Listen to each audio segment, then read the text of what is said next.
Three, two, one. Good evening, world. Happy Black History Month. It is February 26, 2023 at 11:19 p.m. EST. My name is Chris Kennard, and I am joined by the ever elusive but beloved Arkantel, aka Living Abstraction, aka Alore. This is Mide presents Unlucky Underdogs Part 1. Our retrospect on 2013 and 13 Mhm. great songs from that year that may have gone unnoticed or may have been forgotten. Hey, Laura, good evening, my friend. How are you today? It's great to be here. I believe this is our first our first official collaboration show of the year. I think That it is. we ended on a pretty solid note last year with us talking about the 21 thing. And it's funny because you had been talking about us going into 2013, and for a bit I was a bit apprehensive about it Apprehensive. because Why? yeah, because to be honest, and I thought I felt like I just didn't look back on a personal note at the year 2013, all that fondly. That was I guess because that was me officially leaving my teen years, going into becoming the elusive 20 something I am now. And that has been a that my relationship with that era in my life has been one that I've had a mixed, to be kind, relationship with. And and I wouldn't say that music was all that bad in 2013. I guess it was, but if 2012 was really kind of the last, I would consider like kind of like that last era where I felt like in my relationship with indie music, indie could be that, you know 2013, while the shift was not like, I would say it was not like overnight. It was kind of that beginning of like, oh, hey, this thing that is so incredibly like majorly loved and supported, but was still gonna try and act as if it's like the most elusive thing in the world. I mean, shout out to the wonderful lady from Miss New Zealand, but like, I don't know why Who? we were acting as if I Lord, I don't know why we were acting in Ah, 2013 like Lord was Lord was Lord was dropping like radical science on us. I mean, what she was dropping was dope. It was dope. It really was. But it was like, man, but I don't know, like when that is kind of considered may the I? face of alternative culture. May I? Yeah, interject, man. Yeah. Let's for the you sound so like Oh yeah, this is discouraged. not Lord Shade, by the way. This is not Lord Shade, by the way. Obviously. I Yeah, do love but Lord. Yeah. all the same, you sound discouraged by that phenomenon 10 years ago. But let's be honest with ourselves here, my friend. I don't think that record executives I don't think I don't believe that they could market counterculture in such a way. And to be honest with you, perhaps they made a bad investment. And that isn't me trying to be shitty about like solar power, but like it's almost as if like Lord Sophomore slumped on her third record with solar power because it was Yeah. received poorly, and like even with like the context of what she was trying to do, it did not help the music in any way, shape, or form. With my limited scope of hipster pretentious like music journalism, I didn't see the project covered by anybody that I respect or stalk online. And who's to say that like It, a couple years from now she's gonna give us some crazy ass shit that we all love. And I look forward to yeah. that day. But I think all the work that she put into that first EP and album and first two albums allowed her the space to be like, damn, that didn't hit. I'm gonna be good regardless. And like, if Oh only yeah. half of the Oh people we yeah. Yeah. love on this list aren't even now could be that lucky. But damn, bro, like to this day, Hmm. Ribs from Pure Heroin still slaps like a motherfucker. And Hmm. pop top 40 culture is better for it because I don't think, frankly, I don't think that half the people that I know, half the people who loved Royals or like the Pentatonics a cappella version of the song Oh yeah. dug into Yeah. like glory and gore and think or anything like that. You know what I'm saying? It's just, but Uh-huh. that's to be expected with just like with the desperate um sales position of like popular music. You know, I was Yeah. grace I was kind I was I had the honor of being part of a is R&B dead space on Twitter with some folks who are just on the up and up in the industry, and it seems Uh-huh. as though like the white executives approach of just like we will undersell you for like things that mean the world to you just so we can just like stay up on shit and like keep it to ourselves so we can just like put it out when like the coffers run dry. But I guess that's neither here nor there. Please Yeah, continue, sir. and I think that's the interesting thing, because it I think in 2013 we do kind of see the fruits of what was developing in the previous year kind of grow into this tree that has more or less, I wouldn't say, either for better or for worse, better like uh, uh, funny enough in that R&B space where we talk about the Frank Oceans and stuff like that, Frank Oceans and stuff like that, Frank Ocean, in 2012 dropping Channel Orange, and then and then Blowing the winning fuck all up. those Grammys. Yes, yeah, and pretty much, I wouldn't say single-handedly because he I did would. have his contemporaries, you know, but kind of changing what we considered what R&B could become, could kind of sound like. I mean, it's interesting. It's interesting because like we talk about like because I in the hip hop space we talk about the Kanye West 50 Cent thing of Graduation and Curtis, and how that was kind of like there there was this competition between two different kinds of hip hop, Never and heard of the you guy. know uh, yeah, yeah, curse my instinct of being a historian, but um an R&B equivalent argue was kind of like settled at that time at the Grammys between Frank Ocean and Breezy Breezy and Who? Never heard of him y- either.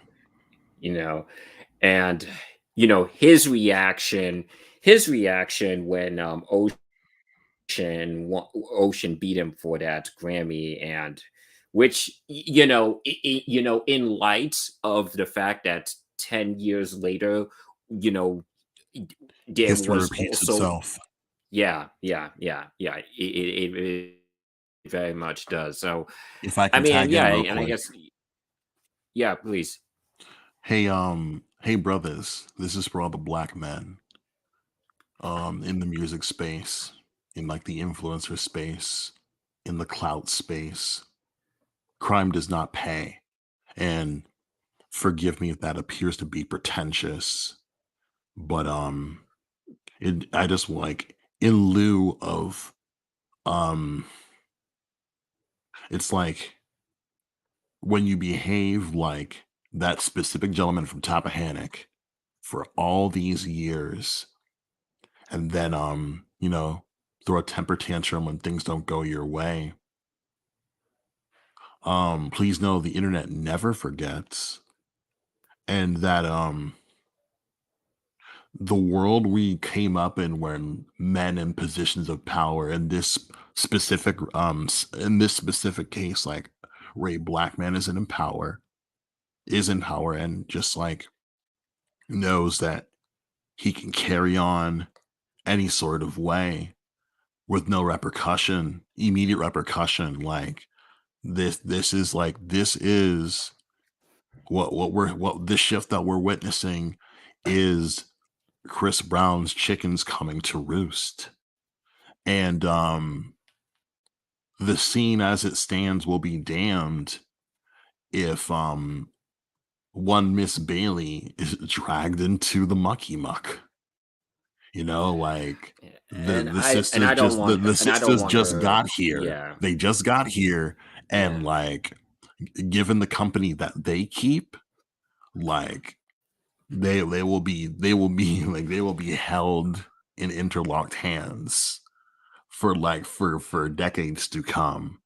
And the same cannot be Yeah. said for you because you made your bed and laid in it when you had every given opportunity to consider that maybe I was wrong. But that's neither here nor there because I wouldn't say that any of the music we've selected tonight is adjacent to that.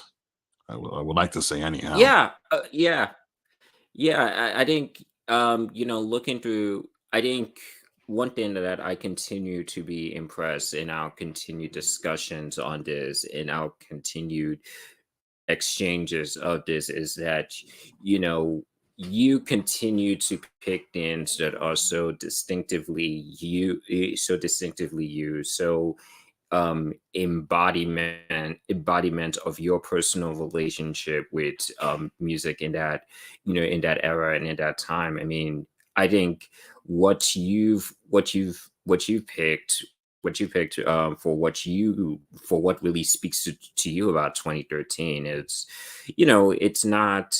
And I don't know, maybe I should have been on more heavier stations at that time. But I don't think it's what the layman would consider the hits of 2013. I mean, I think in 2013,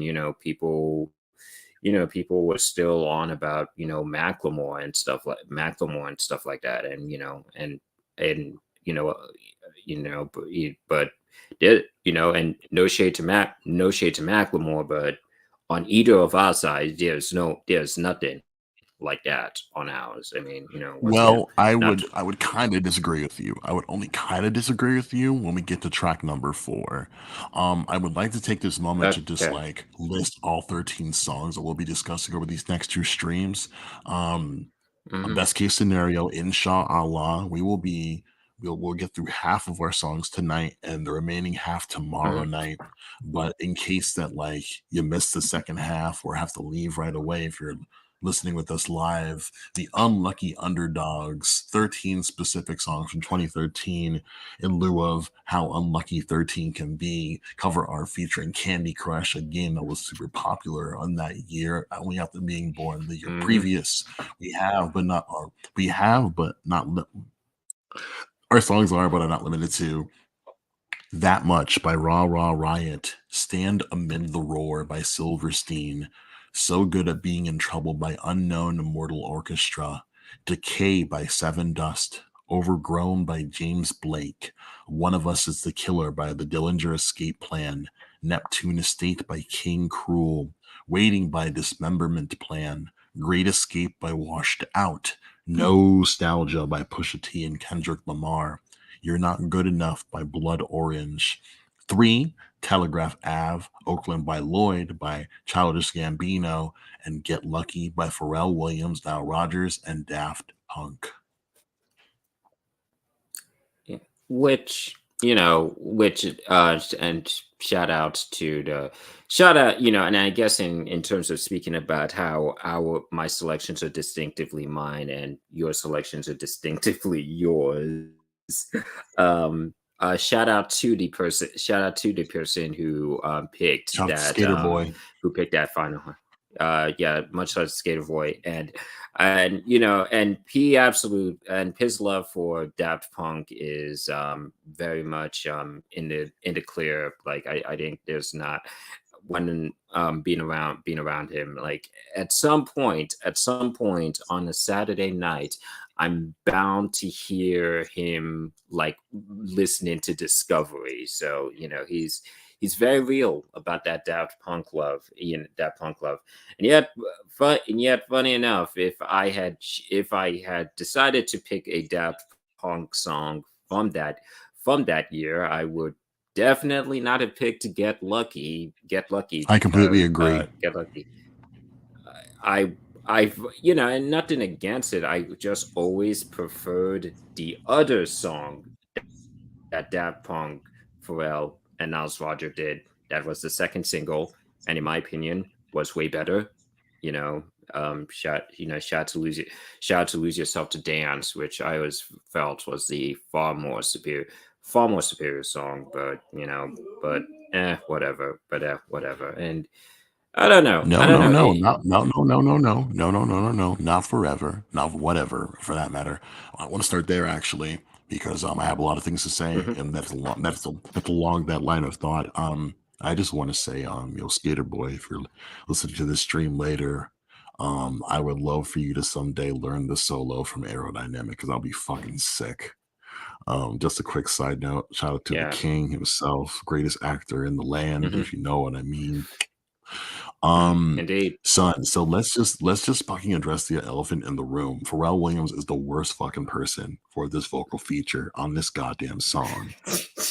All Oh my. shade, all fucking shade. You know what I'm saying? Like a lot of the other shit that he was working on that's like in this realm, like the songs that he did for Despicable Me, oh, absolutely fucking bangers. Again, his contribution to Lose Yourself Mhm. to Dance, that makes fucking sense. Him being able to get lucky doesn't Yeah. make a fucking lick of sense.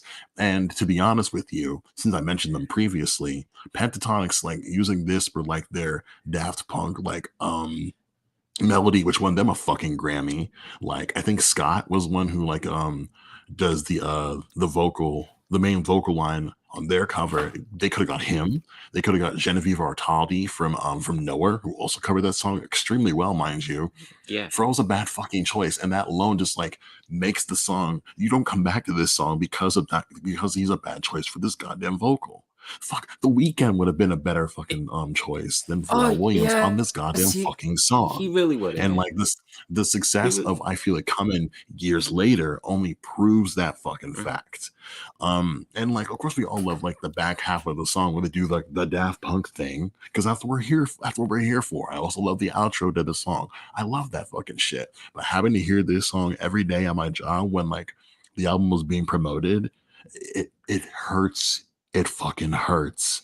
This is a song that cannot be replayed every day. It cannot be. Maybe once a week if we're being generous. And that's and again, like there's so much good stuff on Random Access Memories. And like I feel like it's now that every music lover should have this album in their home, whether they're like gaga over like dance music or not. Like and Mhm. if you just like and if you love like Mike of the Snare, like I love Mike the Snare, y'all should definitely watch like his just like deep discog dive on why the robots mean so much to us. Like you mentioned how Skaterboy loves Discovery. That was one of the first albums I ever purchased with my own money. That album changed my fucking Mhm. life. In fact, the lead animator for like Interstellar 5555 died recently. May he rest in peace. So Yes, and funny you should mention that, but yeah, him and I, we go back a considerable length. One of my favorite, one of my favorite anime, Galaxy Express 39, have the full, have the full, all like 100+ episodes of this show, and the film version, which is basically kind of like a Sparks Note version of the show, Spark Note plot summarization of the show, but it's like way better animation. So yeah, I'd always had love for confused. Is this the same Legend. guy? Yeah, Legend Matsumoto. Yeah, Okay. yeah, Okay. I was like, at yeah. first, I'm like, I I never mean, even seen that because yeah. I was a little confused, but nice. That's very So awesome. yes, so and yeah, and I think in like because because there's so many aspects of this song that, granted, that we can talk about just the context of where Daft Punk was at that time. I mean, yes, coming from their not that from their at the time mix, but has since kind of been Wait, better reevaluated. hold on. Uh-huh. I just had a crazy ass thought. Um, Shoot. so like around the same time, Pharrell puts out the solo album "Woman," if I'm not mistaken. Or hold on, let me. Girl, he Yeah, puts out that album. woman. Yeah. I'm thinking of Justice or something. Yeah. But he puts out "Girl" and doesn't have like I wouldn't say it has like the best reception, but like um has that Justin Timberlake John. It Yeah. has Good news. uh Good news. brand new, or as I like to refer to it Yeah. as, it has Yeah. Like, that oh yeah. Brand new. Yeah. Brand new. Sorry. That yeah, was the Justin Timberlake one. But you got and me then like feeling brand new. Yeah. that joint, and then it has like just want a different girl, which played on my job every day. Marilyn Monroe. I absolutely Marilyn adore that song. Monroe, yeah, that's a It's fun song. yes. Yeah. And Yeah. Not and even then the Marilyn. creme de Yeah. and they even had like it even made like Miley Cyrus sound good with the "Come Get It Babe." Uh That's huh. again a fun fucking record. Yes. And Dun, dun, dun, dun, dun, dun. Yeah. Gust of Wind featuring Daft Punk. Oh Now yes. Yes. imagine a world we live in where Gust of Wind is on Random Access Memories and Get Lucky is on Girl. You know. I would feel way better about Get Yeah. Lucky if it just went to Pharrell. It's like because Get Yeah. Lucky comes out, and we're just so happy to have Daft Punk back. But then it's like this song is kind of Uh-huh. mid, right? But that's how I feel about Girl. It Girl is a that's the mid thing, it wa release. it could yeah. Mhm. And so if Gust of Wind comes out on Random Yeah. Access Memories as a first fucking cut, it sounds way better with Pharrell's voice. It was made for him. You know what I'm saying? It's just like Oh, I man. would even Yeah, and almost it's like imagine if just like Get Lucky is like a scratch track. And like so it's like, oh cool, we're gonna get uh-huh. somebody else, but Pharrell can like sing on in the meantime, here's Pharrell. Like if it's just a demo that gets leaked to the public, that's it also works. But like for it to be like the final answer, it just the pieces don't connect. And that's the oddity because random access memories is I would by all means, as a record, I would consider it very much a homecoming record. It was like 1000%. Doubt. Yeah, it was Daft Punk fully coming full circle to not only owning their influences, but coming to the point where they could be potentially seen as contemporaries to their influences, which the Niles Rogers feature kind of all but cemented that. And it's odd, well, I wouldn't say odd, but because they're coming not just from the at the time mixed recepted, but I would say had a more positive evaluated Human After All album, Human After All album, which had People Robot fucking Rock hated that and album. Let's be real. uh, Technologic, which would end up having a second life in hip hop when Swiss Beats would sample it on Busta Rhymes' Touch It, Bring It, Bang, Watch It, Turn It, Leave It, Stop Formatted. Yeah, Get busy, that's a Mary. yeah. Yes. So Hi. hey, yo, hey, all love, yeah, glad to hear it. So Daft Punk does that, and then they also did the score to Tron Legacy, which is, That was fun. I liked that. I wouldn't say, yeah. So yeah, they were coming in really interesting place, and for an album like Random Access Memories, where like I've never seen I've never seen the group as truly confident in their place in music history as they really were at that album, and it's why like honestly, if you asked me then if I thought this would be their final album, I'm not capping for the camera. I would have said yeah. I would have been complete. I was completely at peace with Random Access Memories being their final album in 2013, 2014, because my thought process was, where do you go after this? You you've gone from being like the spunky people who were just so in love with the sounds of like 80s post disco to truly having an understanding, to the point of ownership. Well, okay, I won't say ownership, but a really full on understanding of your influences, to the point that you can be put in that same league of these said influences. Like, where do you go after that? And you don't, and of course the thing is, I mean, I get why Get Lucky ended up being the hit it was, because it was a nice breezy song, especially in the summer when you just want to hear something light, inoffensive, and just It's fucking cheap. That's for why. yeah. But I'm granted, once again, "Lose Yourself to Dance" was the way better song. I have no idea why that one. I mean, I think it will. You want I me to don't tell you? know. Because I'll tell It you right wasn't like a now. flop. Yeah, yeah, And it should be obvious to people like us. That song is not yeah. for the faint of heart. You gotta like, it's like you can't radio edit a song like "Lose Yourself to Dance." You gotta play the whole fucking shit. And some people don't have the patience Hmm. for that. It's like on its nose, dance music is not for the masses. Repetition only goes so far. That's why you have to get in within that 2.5 to 4 minute window. If you're like playing 5 minute Hmm. songs on the air, you're fucked. But that's just the way the game goes. This is why progressive metal can't have a home on radio and things of that nature. But as we can see, real ones know where it's at. Two turntables and a Yes, microphone. yes. Yeah. You know, and yeah. I mean, and I was very Hey, naive. Lore, I was so naive. Yeah, yeah. we've given this Mhm. one song half an hour. We're on our bullshit. Okay, yeah. We gotta move on. We gotta move on. We gotta move on. And You gotta get through and yes, fucking and six move songs. on. This We fucking will. kills us tonight. Yes, we I wanna will. We will. We will. I'm not sure whether I want to start with you or not.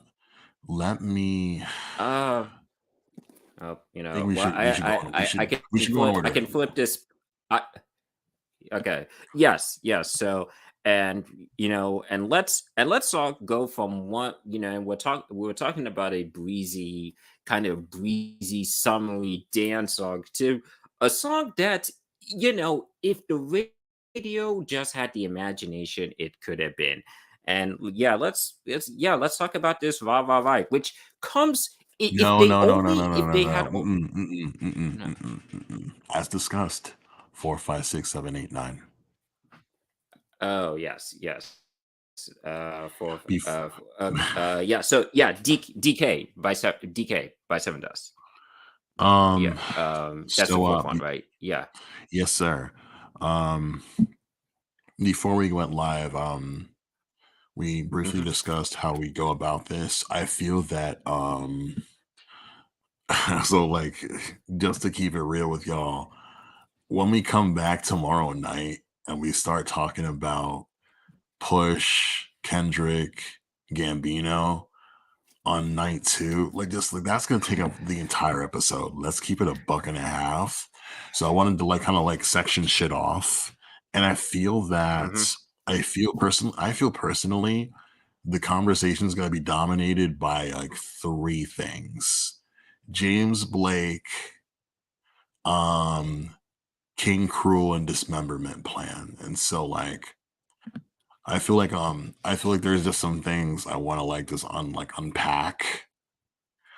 So like if you're Yeah. anything like V, please come back tomorrow. But if you want to like Please. just get if you want to like just have a bit of a like impromptu like therapy session. This is like the stream for you.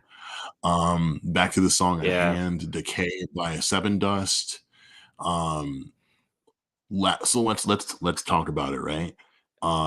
Every cool genre you Yeah, love was yeah, made by yeah. black people, and LeJean Mhm. Witherspoon is one of the best vocalists in the game, but nobody knows who the fuck he is because metal is not a safe place for people who are not white. I don't care what anybody fucking says. It's the goddamn truth. Um, And I yeah, yeah, I mean let's just fucking call a spade a spade. I do not understand. I do not understand how, at least from where we were raised in Montgomery County, Maryland, how difficult it is to just like you maybe you'll have like maybe one or two friends who come from the same background as you, who love the music that you do, but can you afford to go to shows? Will you be safe in the mhm. venues? Can you get backstage passes? Will you be like shit on in the comments on the forums? I don't understand. I don't understand how people like LeJean Witherspoon and the homeboy who like fronts Sepultura. I don't understand how people like that Yeah, Derek exist in the Green, Derek world. Green. Y Derek Green, the fucking uh-huh. goat, the vegan goat. Like, how Yo, do you like yo, have yo. two giants of industry in this genre, and motherfuckers like you and me never hear about them? I don't understand how that works. In high school from like 2006 to 2010 for me, like I had a very just Uh-huh. like naive and just like uninformed perception of the internet. You know what I'm saying? I only really listened to like shit my friends were listening to. So like I wouldn't have had access to these things. All I knew is that like I love music very much and that I didn't have a lot of money. So if I got shit for free, I hoarded like I was a dragon. And Mhm. Google Play was very generous with free shit for a period of time. And so Oh, I'm yeah. pretty sure I got Yeah. Decay from them, if I'm not mistaken. And so like it was cool to just see an older band, you know what I'm saying, that like was like Mhm. super long in the tooth at this point in their career, still putting out really Mhm. fucking good songs. Cause this is like in 2013, like Gent is really getting its sea legs. Periphery put out like we covered Periphery in our 2012 stream, and like Mhm. Gent is really like just like rising in popularity, and all fucking metalcore sounds like Mhm. that at the time. And so like, and it's I say that metal's kind of a hard like genre to get old in if you aren't pulling consistent listenership.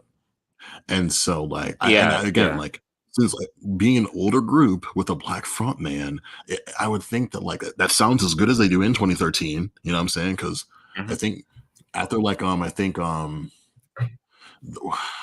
they put out they let me double check something real quick. I'm gonna go to V's comments Mhm. because she's put up a bunch of cool stuff over there, and I want to like acknowledge that. Seven just the last release by this band came out, oh my god, 2 years ago, and I haven't even listened to it. My I stopped like I fell off with this band in 2018 because they I loved the single Not Original.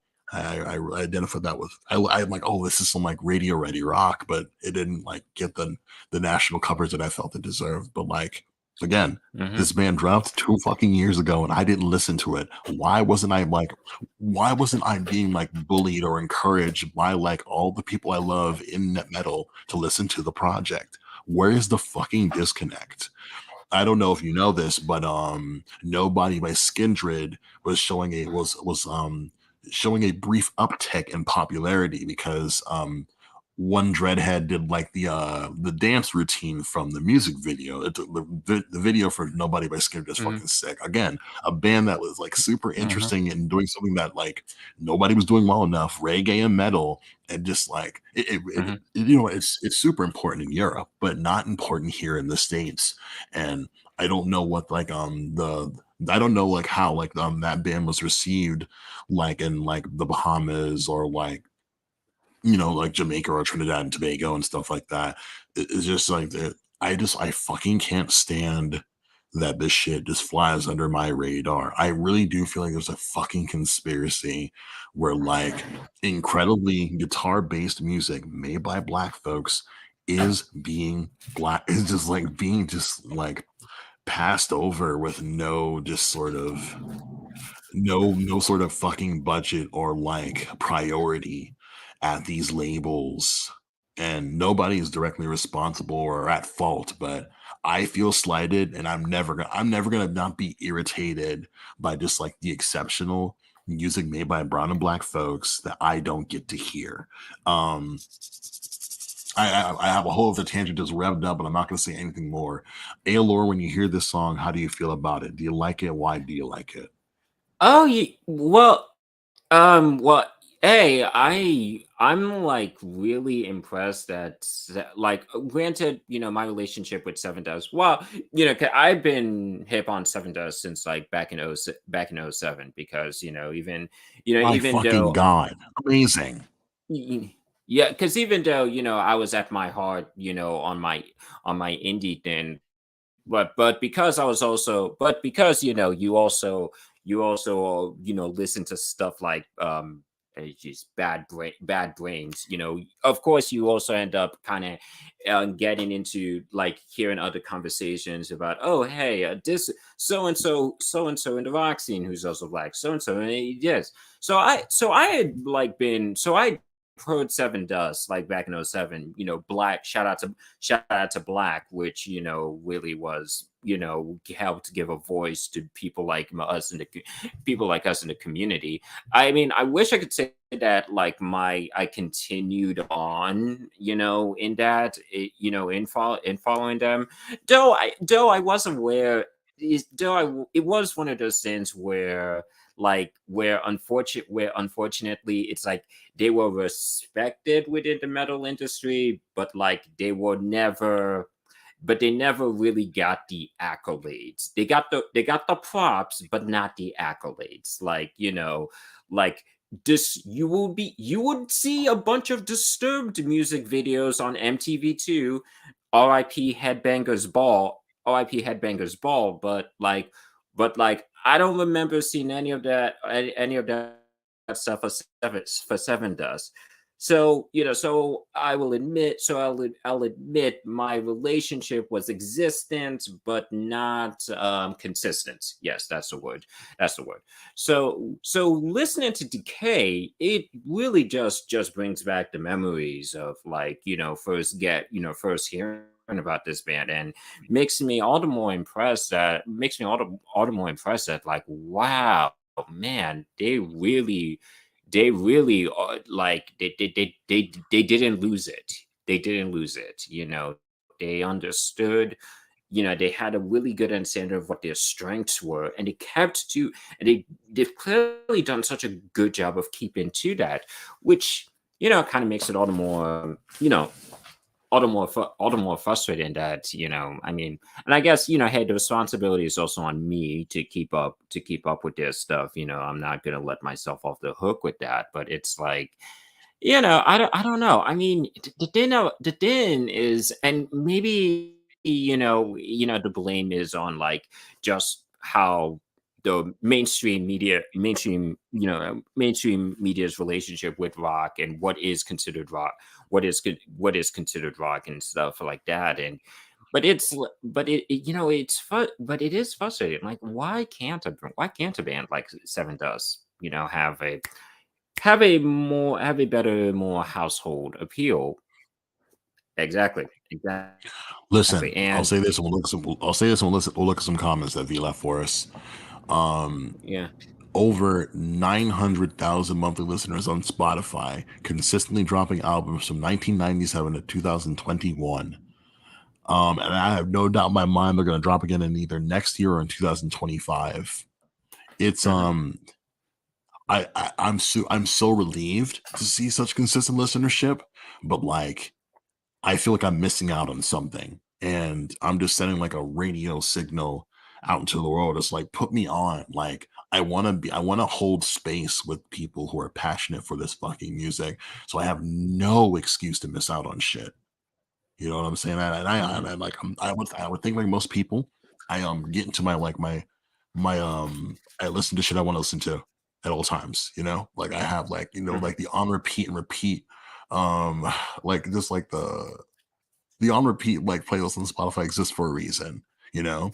Yeah. It's hard for me to like it as much as I love music, it's hard for me to like break the mold. Actually, V, like the one time the three of us were playing songs for one another on Beat Sense, and V played us Sha la la la la la la la la la la by the Oral Cigarettes. I listen to that song almost every week now. And honestly, all it takes is one person that you trust to like play you something new. And you're like, God damn, Mhm. this shit is that fi. And like they're like the Oral Cigarettes are gonna play on like the Slipknot festival in Japan later this year. And it's like, fuck, I Oh, would love to see them yeah. play. Because like again, the Oral Cigarettes have probably been playing music like around this like for as long as like Seven Dust. So it's just like, god damn, like imagine if they actually got a Mhm. push here in the States. Imagine what if I was listening to them in fucking 10 years ago. How will my taste Mhm. have differed? I just wanna give my thanks to V, who commented like I was actually working on my own stuff, but I'd rather listen hear you guys talk about music. Appreciate that. Went to a All couple good. shows and there weren't that many people of color there. Went to one in the last couple of years. It was me and three other people who were like people of color. Definitely only Indian person in the audience. um, bruh. Um, We thank you for being with us today and dropping those fire ass comments. You can find them. Scroll down if you're in the feed. I want to go to your first song, Aolor. Nope. I'm sorry. We're going to finish all mine so we can just get all the easy shit out of the way. Yeah. I'm so sorry. Next song on our list, Mhm. number 5, is one that kind of like makes me really emotional. Not gonna lie, like this shit kind of fucks up my soul. It's Overgrown by Mhm. James Blake, one of the best singers, one of the best Mhm. producers from across the pond. Dude, like I don't remember where I was or how I found out about the Wilhelm Scream by James Blake. I think it was probably like the comment fees on like Mhm. Last FM. But dude, like when it comes to just like and I highly recommend the video essay All My Mates Hate Skrillex on YouTube, just from a fan who was like in the trenches with like people who Mhm. love like dubstep culture and shit like that, who gives like a brief shout out Mhm. to James Blake, who was making dubstep at one point in his career and just made the pivot to just like off kilter white man R&B with just like these weird spaced out fucking beats. I will never forget seeing just like the Watch the Throne DVD shit where James Blake is just in the fucking green room listening to Manny Fresh like spit old man wisdom in a Professor X looking ass chair. Like the man is out here, he's around, like got a verse from fucking Andre 3000. Got a great ass review of his last project from Eric the Young God. Shout out to Florida. He's the one. And when you hear this fucking song, you understand. He makes that kind of shit where you have to turn off all the lights in your home, sit on the floor, and play the song loud as fuck so you can just get lost in your soul and cry yourself to goddamn sleep. The man is he's great. Maybe like my mom saw Mhm. the cover art for this album, was like, this man looks like a pretentious git. And goddamn it, he is, but he earned it.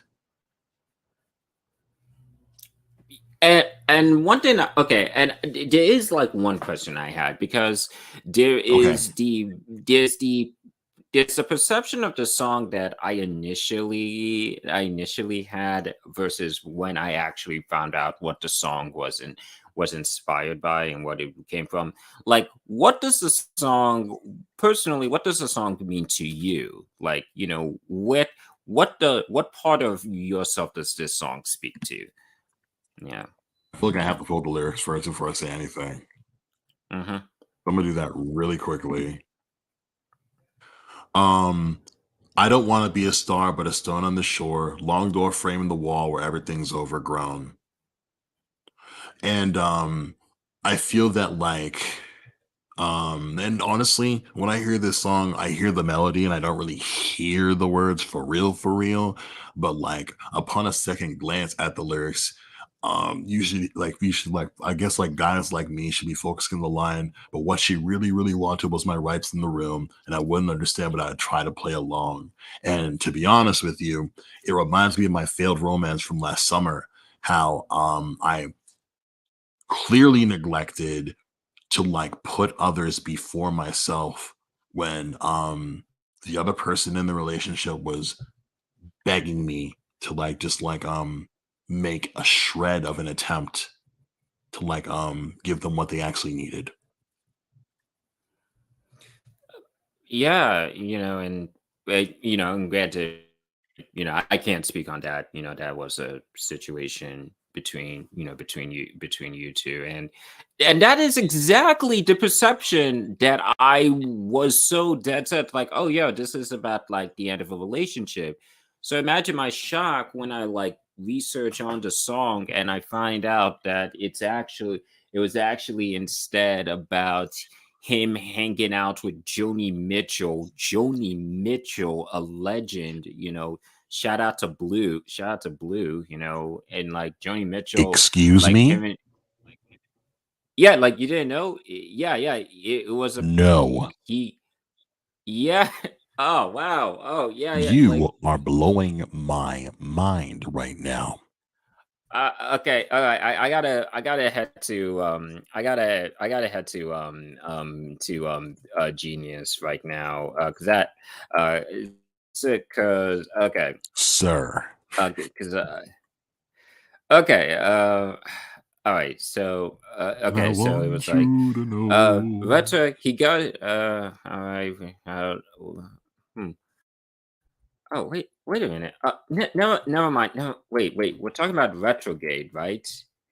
No, bruh. Retrograde. No, bruh. That's Oh, the no. suddenly I'm hit. Oh, dang, Boy, man, I'm I gonna beat am your like, ass. I swear to God.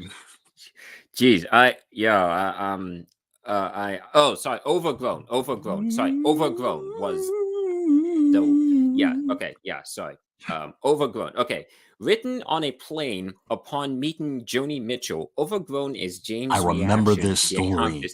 I conversation remember about this a, story. yeah, and and it's really just kind of blows my mind because hey, getting to hang out with Joni Mitchell, and hey, and I got my own relationship with her. Once again, shout out to Blue. That is, that's when we talk about the classics. I mean, to all the to all the sad girls in the world, writing those songs about them broken relationships. Joni Mitchell, let Joni Mitchell be your guidance star. But yeah, All what sad boys and all really, sad GNCs as well. indeed. But it The does sad kind of, squad, we but hear yeah, it you. is, yeah, but it does kind of raise into an interesting point because it was about how and we remember the whole dubstep scene early 2000s, Again, not the shout scene, to just the boom. Not, let's not fake the funk. We didn't give a fuck about the scene.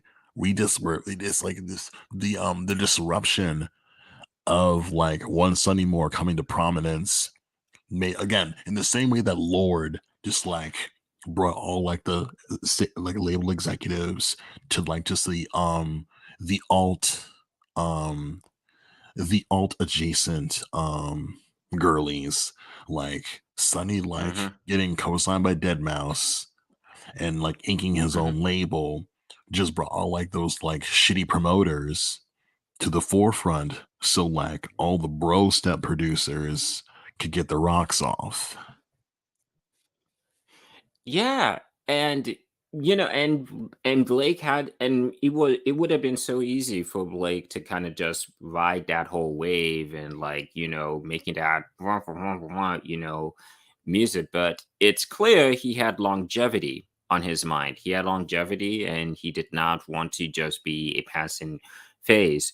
And it does kind of bring to mind, the relationship you want to have with music, and the career you really want to have with that, and how that kind of conflicts with what the label might be wanting to hear, or what the audience might be expecting to hear. Too, because he could possibly just have gone another good year, making them easy dubstep slappers, and Wait, wait, wait. got in a good bag and everything. Uh-huh. I want to point out that like Blake wasn't a bro step producer. Like I Mm, from what I understand from my limited information about like what he was doing prior to like that first album coming out, it was more along the veins of like dudes that were actually respected in dubstep, your screams, your bangas, yeah, all the your burials, all like the dudes who weren't just like seeking the lime, like your fortets even. Like this I mhm, feel I long to like just like be in like the spaces and on like the websites and forums where like shit was really just like faceless. It was just like a bunch of just like homies like listen cracking beers, listening to pirate radio in England or whatever the fuck. Just like mhm. or just like going to the clubs, but like it wasn't pageantry. It was like, bro, let's get the fuck out of the crib and go to like the spot because such and such is spinning. You know what I'm saying? Which still is happening right now, but like it wasn't sexy, you know. And so like I feel like if had James Blake not like gone like the weird ass white man making R&B adjacent shit, we would have never known what he had looked like or anything like that. He wouldn't have like his shit wouldn't have like come over to the West like it has or like rules now, you know? Oh yeah, yeah, and I think, and it's so much all the more credit to him that he had that, that he definitely had that ambition to just kind of keep pushing it, and and not even like trying to do the PBR and B thing, which That's shout out to funny as like shit.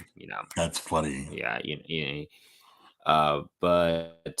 but truly not, but not to, I guess not to not go that well, even in going into a path that could be considered conventional, not wanting to go in a well trodden fashion, which comes across very much here, and which makes me all the more thankful plain plain conversation. And shout out to Joni Mitchell, still influencing the younger generation all these years past.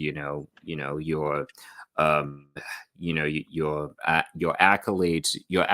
remain well deserved, Miss Mitchell. I'll just say that, but yeah, once again, solid, absolutely solid tune, and all the more I think, and there are different relationships you can have with that. I mean, there's the very personal relationship you have with that, and and then there's the kind of whole deeper context about legacy and fighting to preserve a legacy that is not that perhaps your audience might not feel comfortable with, but it's you really striving for a position that that that's what you're really aiming for. And I mean, I understand the not so great place it has in your life right now, but I guess perhaps it could mean something different in a few years. Do you think that's possible?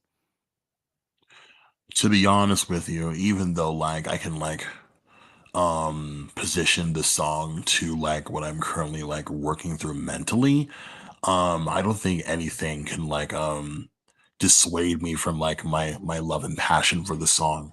I just love how the song like it just like it is such a great composition because like it immediately just puts you in the world of it. Like when you're like taking in the song for the first time, those piano keys and just Hmm. like the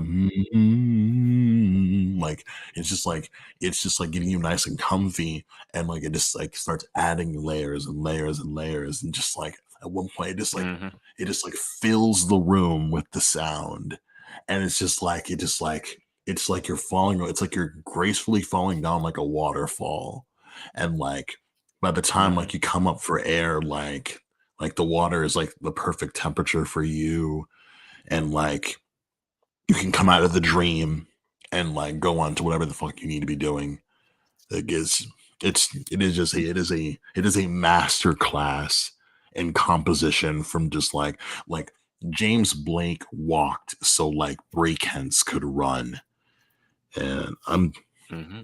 man, this is ooh, like it's like it's one of the, it's just like if the I have like a couple of my friends were like, "Yo, what are like the top 50 songs you've heard your whole life?" And at first, I'm like, "I can't make that fucking bullshit. Uh, that changes all the time." And like, it's frustrating me because like I'm thinking, "Oh shit, did I put any James Blake in that goddamn list?" Because I may have to put it there now because damn that fucking song.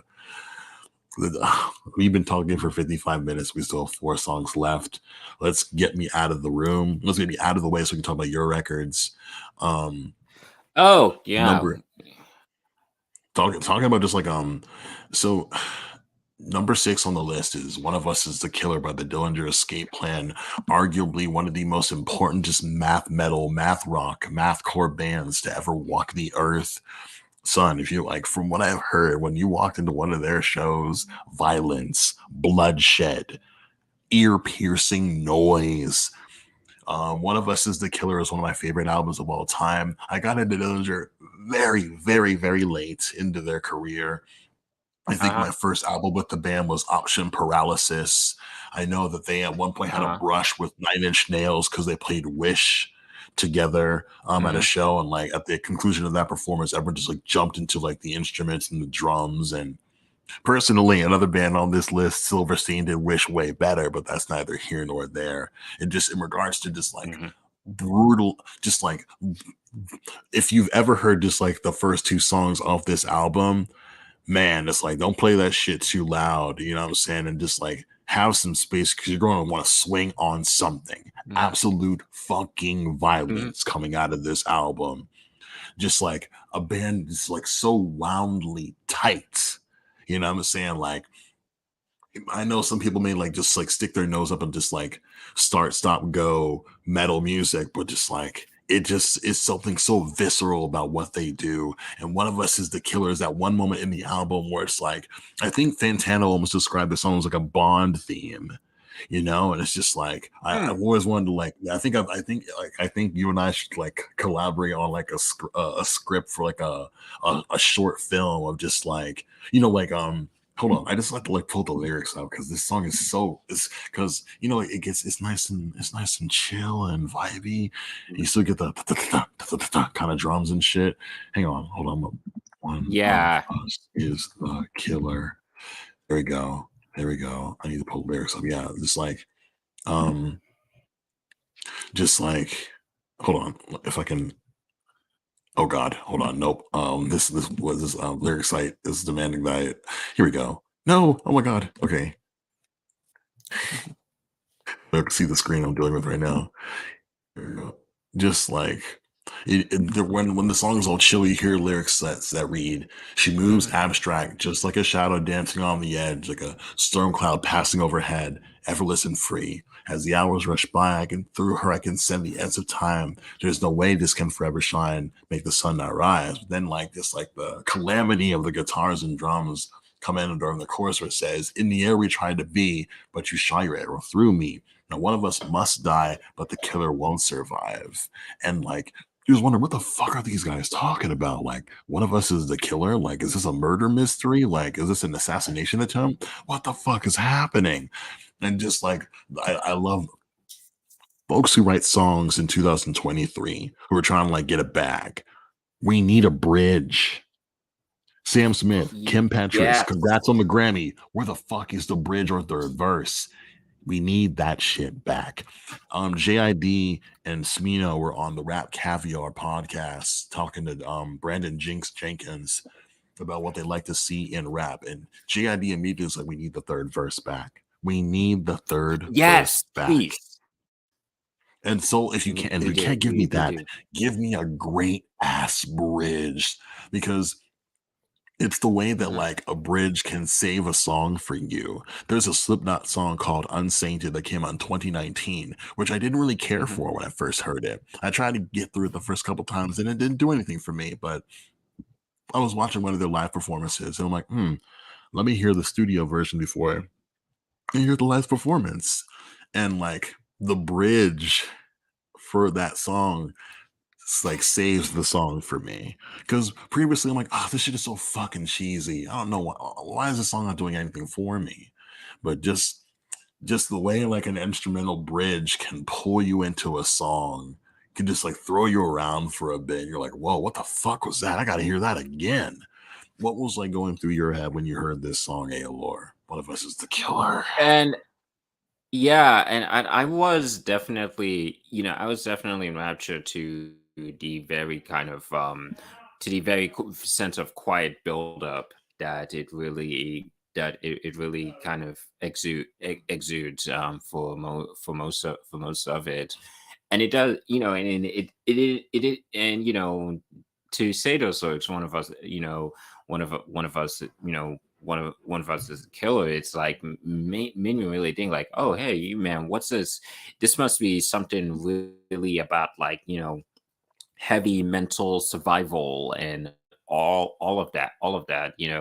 Come to find out that it's kind of a breakup song. It's kind of a breakup song, and I guess by that logic, you could kind of consider it like the heavy metal version of the script's Break Even. Hey, anyone remember Break Even? When a heart, It when a plays heart on my breaks, it job doesn't every break even. single day. You know, Every single day, that song. you And know. it's not a bad Yeah, song, but goddamn, I can't yeah. hear that It's song not. every It's not. day. Like Yeah, you know. the script are a good band, but man, just like they really just like drill those songs into Yeah, you in a way that should not be done.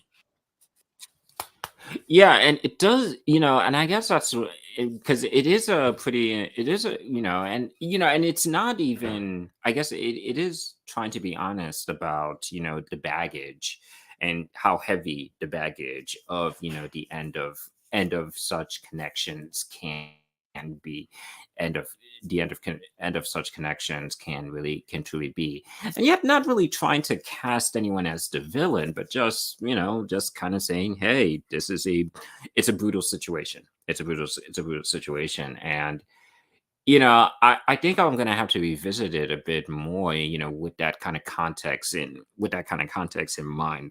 I have to send you a great cover of that song that might make you laugh. Okay, I'm looking forward to it, but I mean, but then that's also a really interesting thing about math rock or math metal, math metal, or I mean, I don't know. Do we consider the math Aggressive. metal, yeah, Yeah, progressive? I would say that like I would do say that like mathcore being a good go to phrase in regards to describing Dillinger and what the fuck that they do. Hmm. And I for a moment, considering that I believe like the lead vocalist was Jewish Greg, and I don't know his is heritage.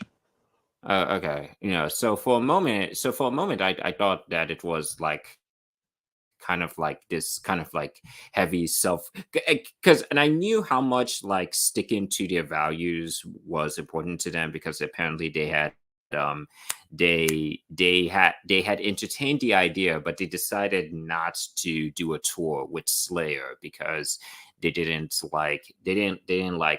Oh, didn't Angel like of how Death. Slayer, yeah, exactly, I and will they, say, if I may, just like yeah, uh-huh, one of the big like just like metal creators over on TikTok, his name escapes me at this time, but mentioned how a lot of the stuff that like a lot of the imagery that Slayer like goes to is not so safe for work.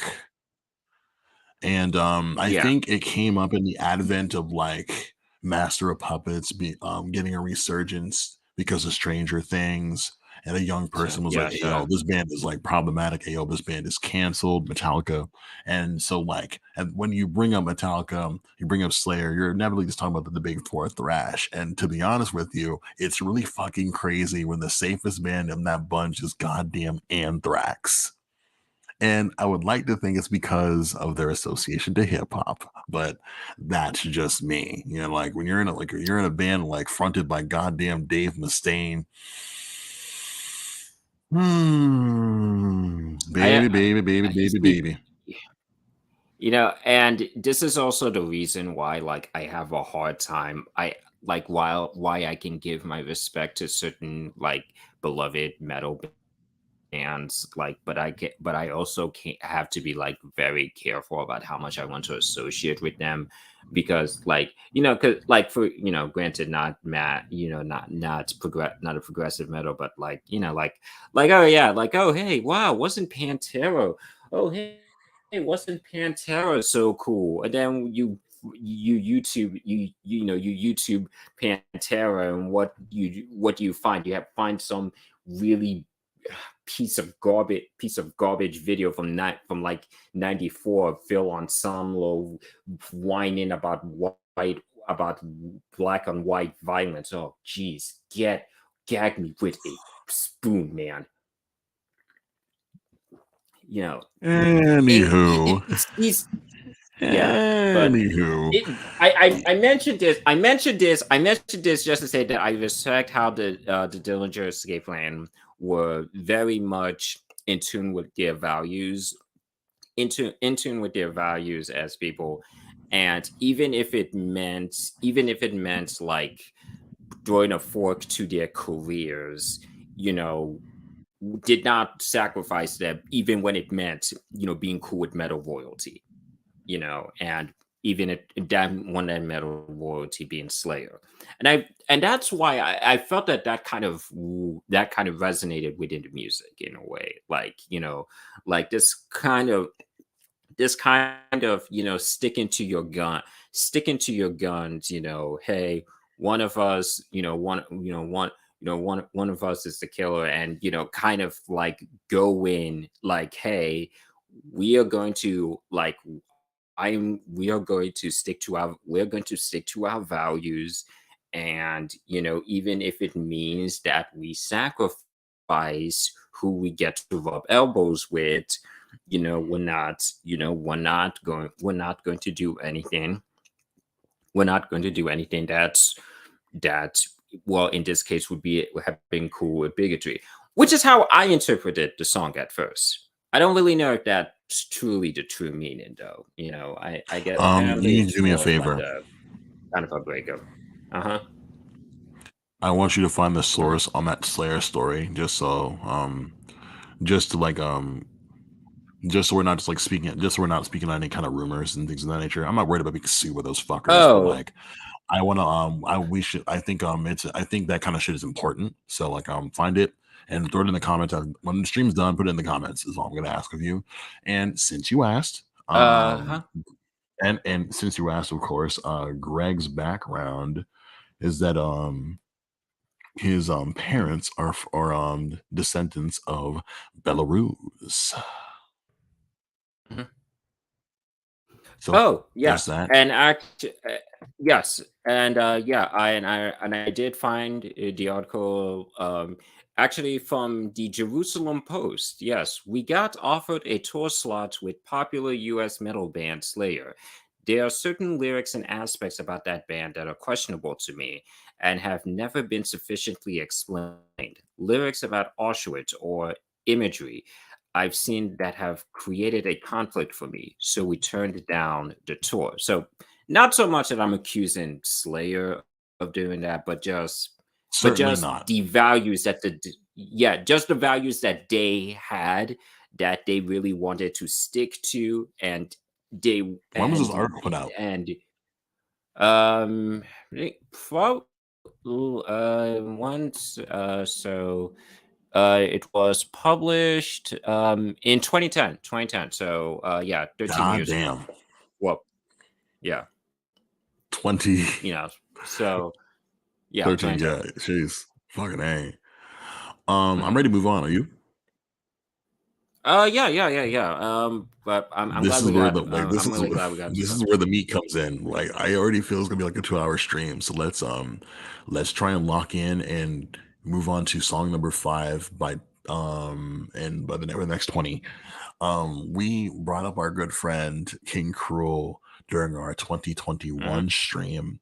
and we like Mhm. my love and affinity for this man Archie Marshall starts with this song.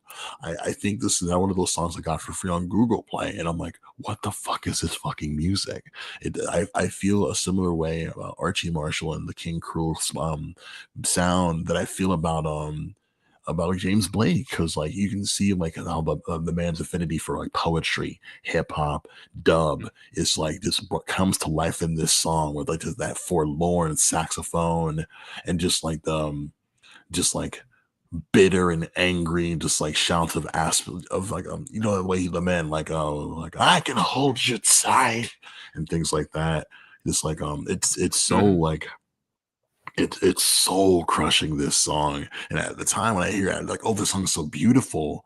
Or just like how like it just like it really just like sucks the life out of you in the best way.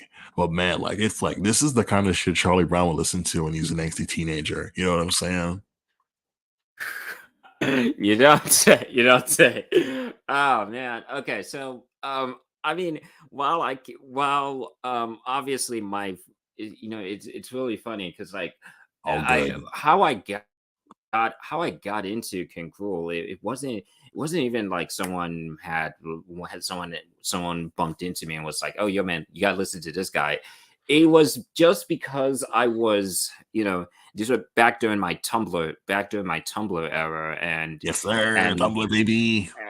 and my efficiency and my affinity for like looking through niche subgenres. I was like, hey, are there any cool like jazz punk artists that are developing on the Yes, scene? yeah.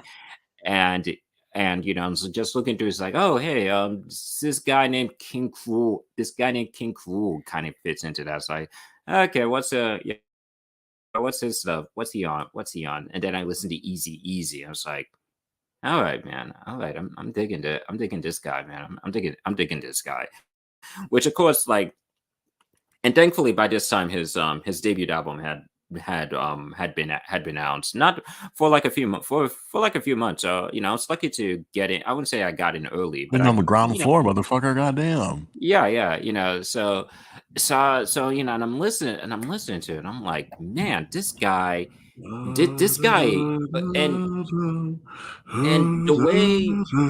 the way so much of his stuff was like kind of referencing like 80s no wave with I think Lizard stage was that baby, what am I to do, I've been over loving you, and the sax solo that was in that, which is absolutely brilliant, absolutely brilliant.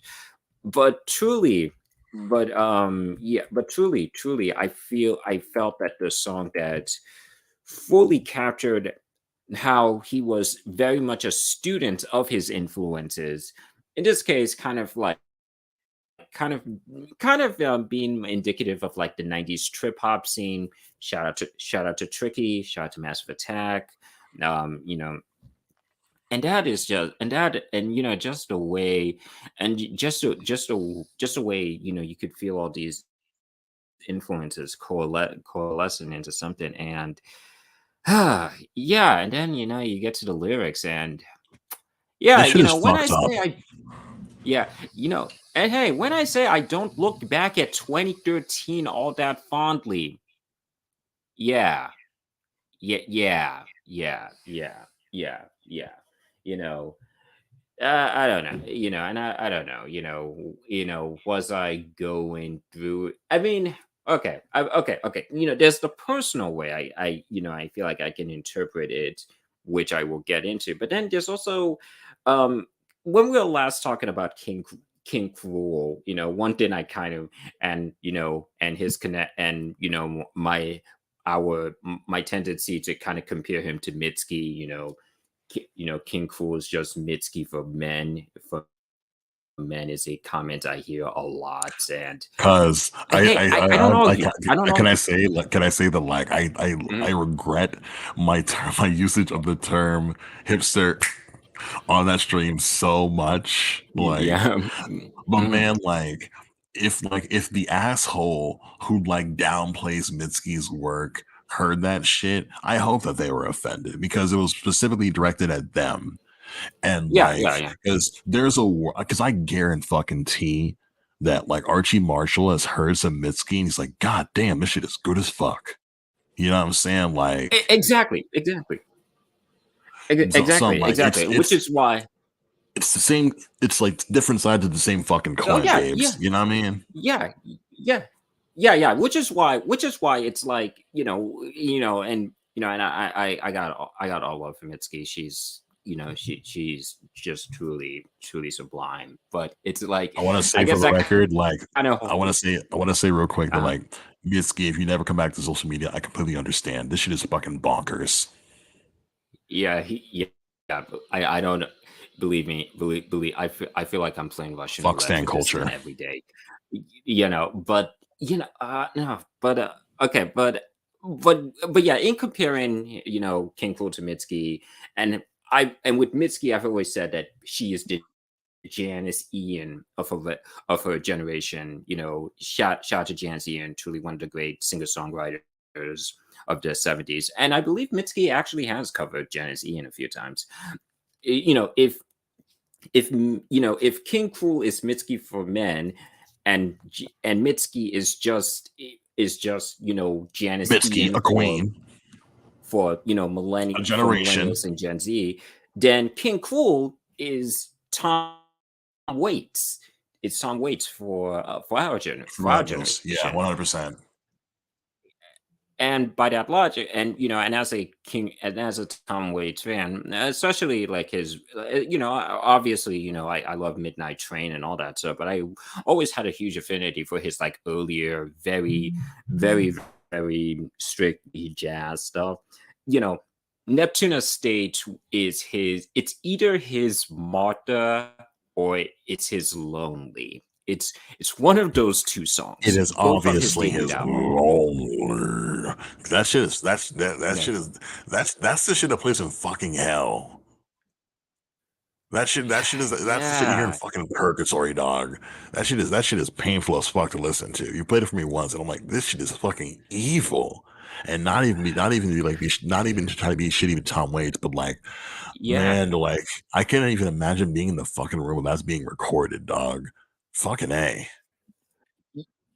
Yeah, and oh, it's like and the fact that I was listening to that song where I was at this one at the Oh, former babe. Green Tur at the former Green Turtle area, Rest in like on peace. the the second to last day before the shutdown killed it.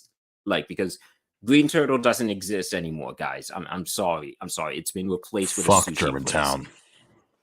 She's, yeah, but I guess not connecting with that the same way, how you just described lonely, and how it's this it does not let you go in how lovelorn, how dark, how completely heartbroken it is. That is so It's much of what Neptune Estate is. it's giving How to Disappear. It's giving How to Disappear completely by Radiohead. Oh yeah, yeah, yeah, yeah, and I think, and it does speak to that. It does speak to that, and something that I mean, I will. I kind of give myself. This was not intended on my part, but I'll be the first to agree that a lot of my submissions, a lot of my part of the list is very much baby please come back to me songs.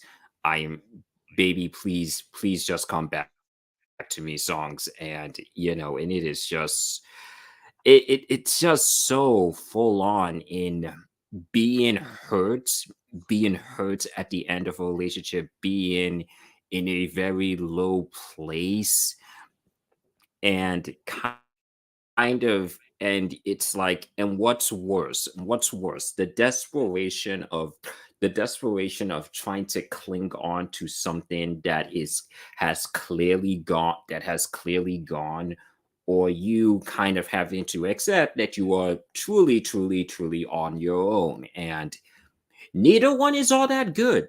Neither one's all that good. And that's something that King Cruel, King Cruel, fully the absolutely delivers. And it's, and it's, and it's there in it's there in the pianos, it's there in the saxophone, in the saxophone. It's there, it's there when he grants a lyric that gets mis that gets misspelled. It's like, is there still life to be lived in hell? That's those are the lyrics. But genius keeps on messing it up all the time. Can we But still lose our emotions and still live well?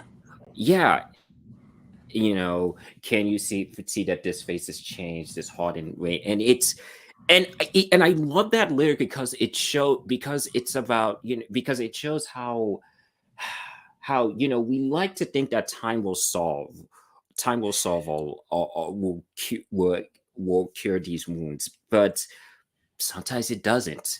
Sometimes time makes the wounds even worse. And there's so much personal stuff I can say about it, which I'm gonna which I'm not I no names will be mentioned, no names will be mentioned, but this is one situation and once again, this person's, and this You is know what this what? said, this You know person. what? Hold on a Yeah. second. Hold on a second. Uh-huh. Because this is kind of why like I wanted to get this out of the way first, to be honest with you. Yeah. Because I kind of feel like where you're gonna go correlates to our next song. Cause let me tell you, um babe, let me fucking tell you. When I heard Waiting by Dismemberment Plan, the first thing that came to my fucking mind was that, like, without even seeing your face, I could see you listening. Like, when I heard the lyrics to this goddamn song, it's like, did this motherfucker write the goddamn lyrics to this fucking song? What the fuck? Like, because on paper, Waiting by Dismemberment Plan is this kind of like uh-huh. cheeky kiss off to a Yeah. person that, like, yeah, you like that you basically despise at this point. You know what I mean? It's very much like it's giving My Friends Over You by Newfound Glory. Hmm. Or even like we we are never ever ever getting back together by one Taylor Swift. Yeah. And so, and like even the video with just like the kooky like green screen and everyone just doing like with on Yeah. set, Yeah. it's just like there's kind of some malicious shit happening in these goddamn fucking lyrics where it's like, yeah, you're banned from this bar because you fucked up on the boy, and I'm having a really fucking hard time as a result. Because to be honest with you, the only thing I know about the Dismember Plant was Daddy was a real good dancer. And I'm like, what the Oh fuck is yeah. going on in Yeah. this goddamn song? I don't understand it. I don't know if I like it. And this is a good Yeah. song. It's a good song. But I'm Oh just yeah. like, hey, yo, my boy Arkentel has some explaining to do. Oh yeah. I came so close to putting Daddy was a real good dancer, but I'm glad you didn't. but yeah, yeah, yeah. Look, and like, and like TLDL, Daddy's a real good dancer is essentially about, kind of coming to grips with the fact that, your family your family you mainly your parents lived a life before you, and there's the life that they pretty much left behind when they had you, and there's a part of that part of the life that your parents lived that you're never gonna really understand, and unfortunately that is unfortunately a sensation that might also happen to you as you live the rest of your life. And that is I'm not, like, once again, I'm already going to go too much, and I'm already going to be cheekily alluding to my personal life, but there's a reason I decided not to put that one in, which we'll probably talk about later. But Mm-hmm. um but but the thing about okay, but the thing about waiting, this was actually my first real introduction to the dismemberment plan, which I'm not, which considering their legend in DC, especially, I'm like, I don't like the fact that it took me till like 2013 to like really get to know these guys, but yeah, when I first listened to Waiting, and shout out to MTVU back when they were playing like really cool stuff like that. But Yeah. I was going through my own situation with the end of a relationship, and just kind of like trying not to be malicious, but at the same time, just not really, at the same time, also feeling It like had I to go had to be somewhere, on huh? it. Yeah, I had to be honest about the fact, like, about just not the positive feelings I had about it. And I guess that's what I kind of liked about the song, is that, once again, I fully this was not intended on my part. This was not intended on my part. I would have loved to have my list be filled with more happy, sunshiny, bright. I mean, it would have been cool if I put happy, but I didn't put happy. I'm sorry, I'm glad you because didn't. I don't know, I wasn't feeling, you know. And I think what makes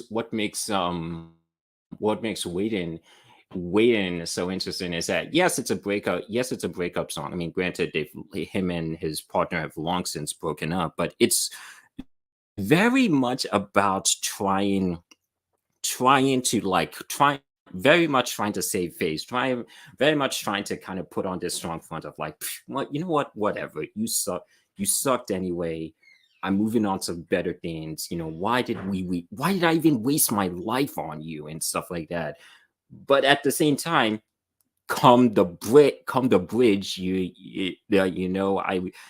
give my life for you, for promises that won't come true, and I'll do it all again. And I guess it is just that unfortunate, that I don't know, that unfortunate realization, which also comes alive in another selection, which we'll be talking about tomorrow, Mhm. tomorrow, about just about, I mean, I don't know, I mean, I feel like with breakup songs, especially like breakup songs from women, from in that point of view, it's about, and this is not, this not, it's about in that failure of relationship, it's also about, it tends to be about how, like, from the guy they were dealing with, just was not good at committing, refused to commit and stuff like that. And it's not that often, at least I don't know on my part, where here you have a guy who's like, hey, I wanted to commit, I wanted to really be there for all of this. I was so willing to do all of that for you, but it takes two to tango, and I'm the one who's willing to do all of this stuff, and the promises did not come true. And yet, in spite of that, in spite of how much it hurts, he'll do it all over. He'll do it all over again. Maybe not with her, but like, but he'll do it all over again. And but then it but it still hurts, because it's like, the song is called Waiting for a reason. It's called Waiting for a reason. And she's there with her new guy, and he's there by himself, and he just kind of has to resolve himself to whatever kind of attempt at positive some kind of positive thinking, that, oh, hey, someday that person who will treat me right will come. Someday all of this effort that I'm willing to put in to a relationship will not be for naught. And you know, and shout out to Uncanny Valley, and Uncanny Valley, which an album that was the Dismemberment's Plans reunion album after 13 years. They had broken up after Changes, which was a really good album. I honestly consider their best. Unfortunately, Uncanny Valley did kind of got a bit of a mixed reception. Fantano, I don't think he did an official review on it, but when he kind of did a small, short one, and even he was like, "Yeah, it's not really all that good." And I'm like, I do not understand you people because I think this was a lovely record. I mean, yes, it's not Emergency and I or changes, but it really was a really good album that kind of just showed that the guys are still having fun. But I don't know. What did you think of it? Well, like you say, the song is well put together. Um, but I feel as though my perception of the song is not tainted, but like painted with our long conversations of like the hard work you've had to go through from like those hard times because like I didn't know you back then a decade ago, but Hmm. after all this time, it's still just like something that you're still healing from. And so, and like, granted, myself and the audience don't have the other half of the story. But once again, like it's been a long time since then. And but I can see how this was harder for you to do. And I might as well say here on the stream, though I didn't say it personally, but like um had you say, "Oh, can we just skip this year?" because of where I was in my life, I would have just scrapped it immediately. You know what I'm saying? Like, no sense in trying to like conjure up old ghosts that really frighten you or terrorize young Aelor. You know what I'm saying? Like, it's in like you start your 30s soon, and I want you to like come in with an optimistic point of view about like what our life will be like together for the next decade or so. You know what I'm saying? Yeah, yeah, and it's no it's no harsh It's no feelings on soap that. I opera, mean, but even still, it is your life. yeah, yeah, it's I would argue, I'd say from having to listen to this stuff that does does kind of conjure up this feeling, that feeling. I guess I don't know. This can go. I mean, I don't know. I mean, I would argue that I don't know. I don't know. I'm gonna have to look back at this. I'm gonna have to look back at this. I mean, I would hopefully like to think that I've done a pretty decent job of not spilling myself too much, like very much keeping the names of the innocent and guilty you know on the check. And you know and who knows if any of them will ever want to check this out. Not that I know why, but You I know what guess you like need? kind of take it. Uh-huh. You know what you need? Hmm. A great escape. The Indeed, last song on our indeed. list you by know Washed Out. One of the bestest like indie electronica producers of all time. The man gave y'all Amor Fati. Don't ever disrespect this man. The man gave y'all what's that motherfucking song from Portlandia that everyone likes so much? I Feel It All feel it all, Around. feel it all. Feel It All Around. Yes. That shit's a fucking banger. It all feels right from the same album. Bruh, like yo, whoever watched out, if you're watching this shit, I hope you're having a fucking awesome day and a not so like crazy ass year like the rest of us are having in this panorama. Man, that homie he's really, really good. He and like Tori Moi, like Yeah. they be out here doing the goddamn thing. Cause what made you want to pick this song in particular for the list? Because I Uh, definitely did not fuck with it. oh, I think I heard the album when it came out, I think, but I don't think I really retained anything besides like the first fucking song. Why did this song in particular stick out to you? okay. Well, and that's it. And things And on a I high note. was, yeah, and I definitely was, kind of thinking about like, should I pick this one or should I pick like Don't Give Up? Well, what I think was really cool about Paracosm, his sophomore album, was was you can tell that there was a real attempt to kind of, while yes, even washed out will admit that, I can't make a song that doesn't sound like a washed out song. But there was an attempt to kind of branch out into, because something he and while I do like his debut album, and I have very fond memories Within of and that without, debut album. baby. Yeah, which had a lot of like brilliant jams. Eyes Be Closed, which has a really beautiful music video of a woman, green screen motorcycle, and a dedication. Something even he even said he had said that, like, while I don't know if he like hates the album ended, but he complained about how kind of monochrome the album kind of came off, and Hmm. and going into Paracosm,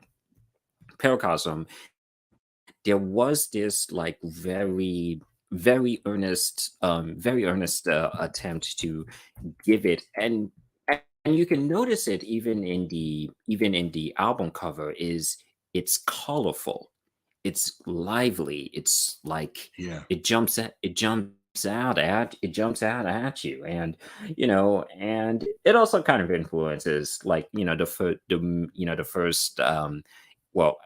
first real single, Don't Give Up, which, I mean, I don't I mean, which I think you kind of just really have to take on face value. I think, I don't know. I think it's very much a song that lives and dies off its chorus, off its chorus. But I like it. I like it. But you do have so many songs where there's a push for, a much more vividness and color on it, and it shows on Don't Give Up. And I think The Great Escape is one that fully, if you want to sum up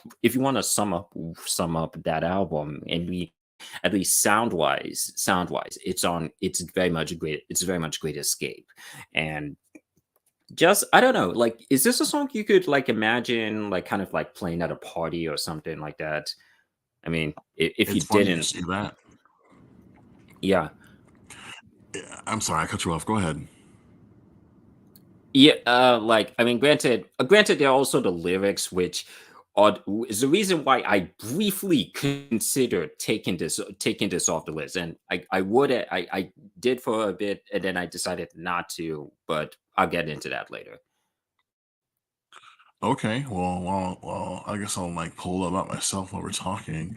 I listened to the entire playlist while I was making my lunch and doing some dishes, and I don't think I wasn't paying too much attention to the lyrics myself, but I'm like, this sounds nice, and I feel that if I was at a loss, of if I was like, oh my god, I have to play something to keep the queue going, I'm gonna play this song because like it sounds cool, and it's like Mhm, no one's gonna be like, what the fuck is this bullshit if you play it, you know what I'm saying? Sometimes you play a cut where you're like, ooh, like this is gonna really fuck them up at the spot. But then it's just like, yo, what the fuck? And like you don't want that reaction. You want like just like I love playing songs at parties where I'm not like all that familiar with the people there because it's like, okay, cool. Like I'm participating by like keeping the vibe consistent. So like if you don't have to like I don't want people to hear a song and like want to play something else or like disrupt the flow I'm trying to create. So I feel like a Great Escape is a good way to like do that if I'm mhm. being honest with myself. So and I definitely did not finish typing out the source of the lyrics. And I got them up. So I think they what specific passage jumps out at you? Which where you were like, oh, I can't do this. What gave you like room for reason for why were you second guessing yourself? It's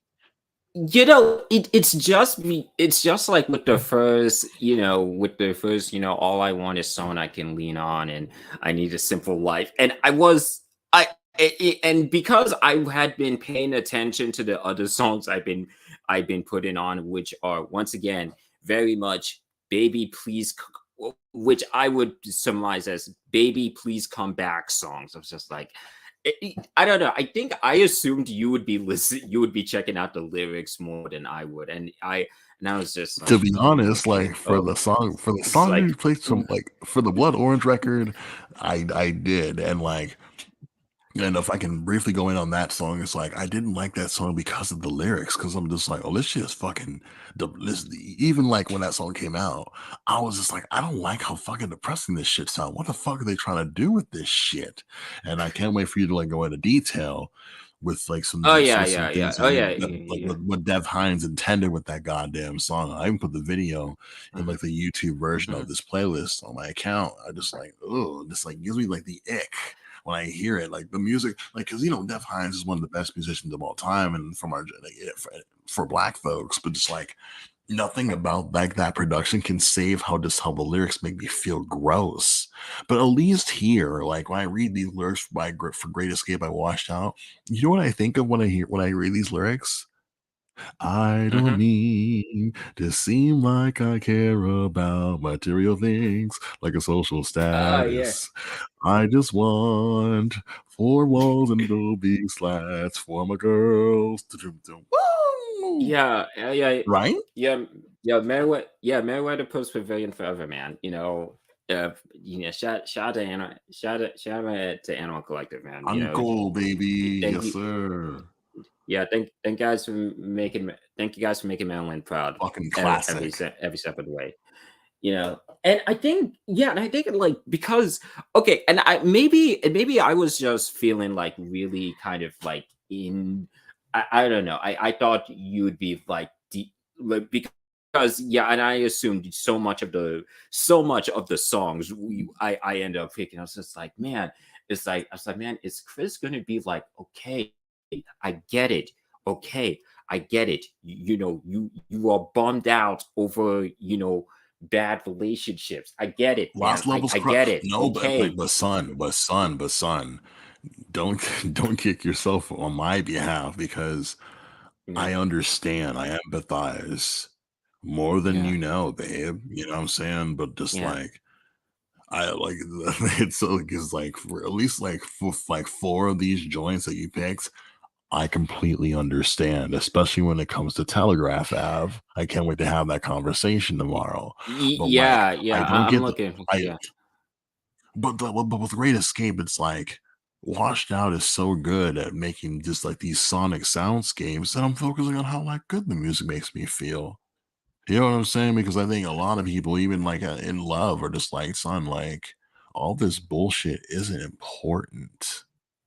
Like, like like one of my homies from church when I was in high school, like like he and his Mhm. wife are expecting a kid, like their second kid.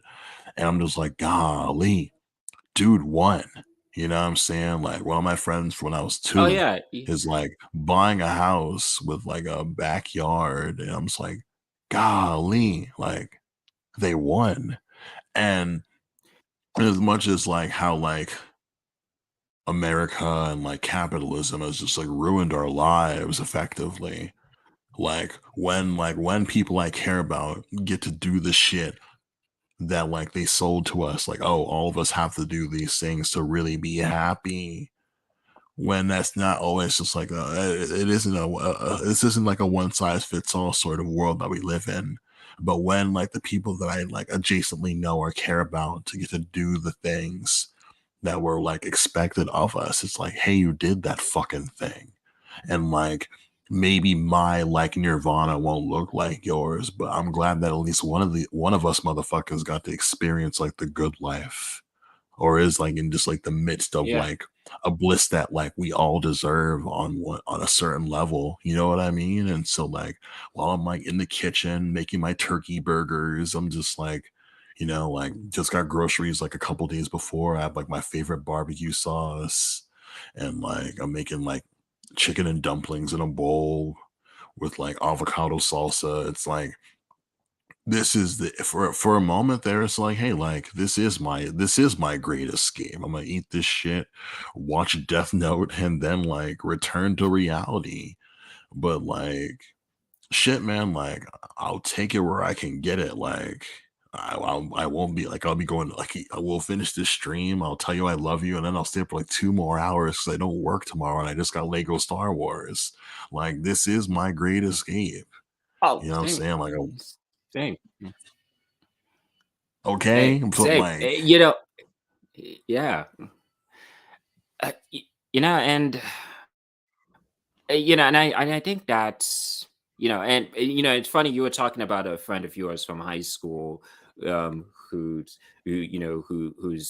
expected to say his second kid. Literally, I was just like giving a shout out to a friend of mine from high school who's already a father and is expecting another kid, and I'm just like, and I was like, put your and W's in the chat, you know, boyos. W's in the yeah, chat. exactly. And I was like, "Hey, yo," and I told that man, I was like, "Hey, may this new addition to your family come with an addition of blessing, of more blessings and more happiness." Because, hey, man, Period. okay, all right, we were rocking with different social scenes back in the high school days, but even then, it was always love. It was always respect, and the fact that we were able to come back together after all these years. And if anything, that love we had back then is increased even more now. I'm like, hey, yo, if there was anyone who ever deserved it, it was you. And yo, hey man, and they're like, hey man, I don't know, yo, go keep on, yo, live that fantasy that we were promised as kids and stuff like that. Yo, live that, man. Live that, man. I mean, I would love to be living it with you, but you know what? And you gonna get there, Better for bitch. You gonna get someone to there, have it. motherfucker. You're gonna get You know, there. You'll get there. you know. I will give my every last drop of blood to get you there myself. You're gonna get there. Okay. Yeah. Thanks, thanks, Your thanks a lot, time is man. coming, babe. I But promise you. Even if I have to, even if, you know, do you remember that fucking Snickers commercial where the Viking is just like pulling up in his beat up ass car and grabbing motherfuckers and throwing uh them huh. in the car and giving them a Snickers bar? That's gonna be fucking me. Okay. I will come down to your home. I will beat down the front door. I will put you over my shoulder with your bags, with all your fucking DVDs, and then we will leave, and you will never come back until you have a wife. Okay? This. Much love. And, We're and gonna I'm fucking we're and I'm gonna we're taking you gonna with me, we're man. gonna play this fucking clip on the day you get married, and everyone's gonna laugh. I'm like, my God, that's so cringe. But I'm just this is my fucking Hail Mary, babe.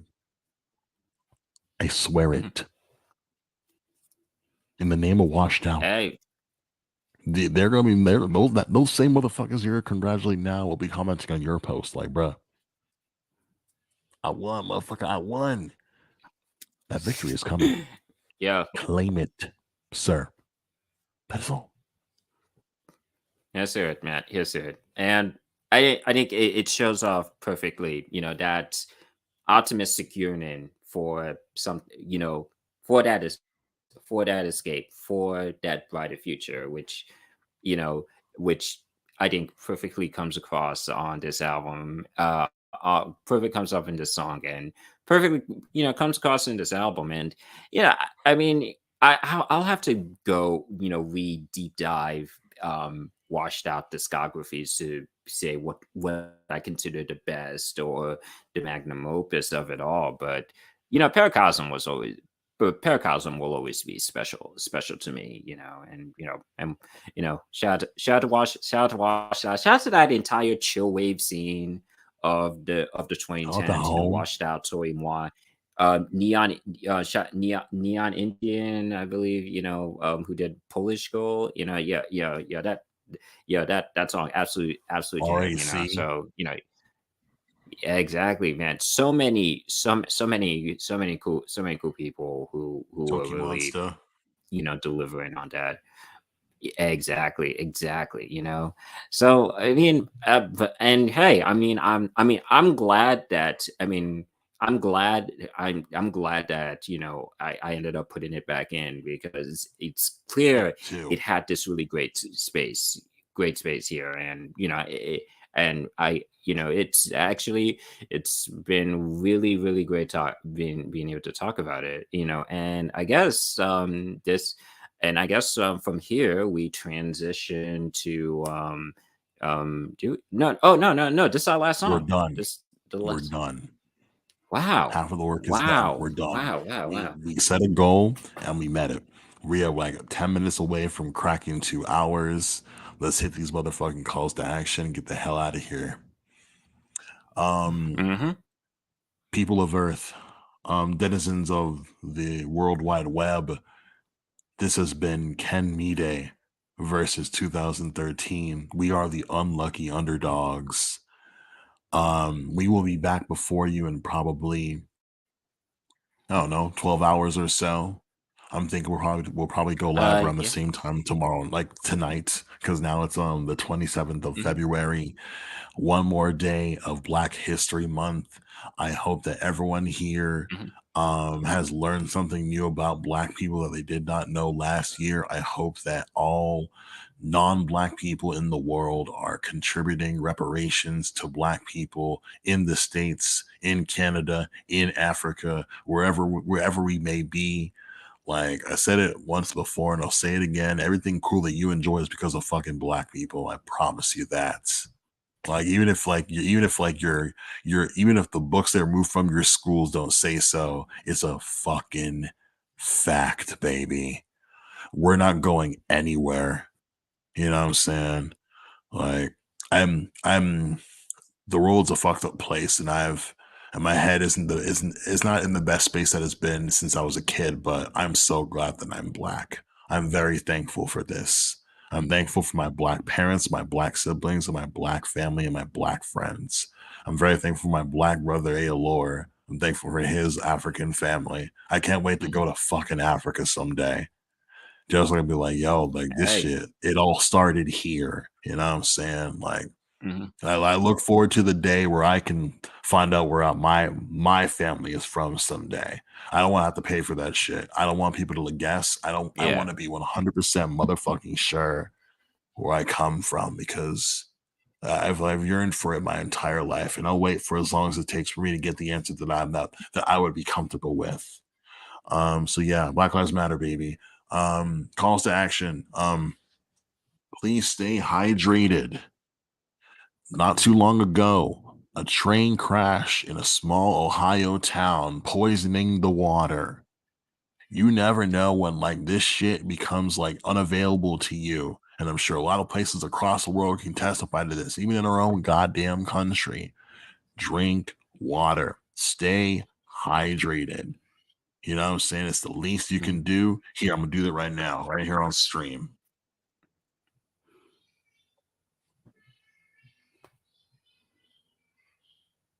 Got another bottle in the back.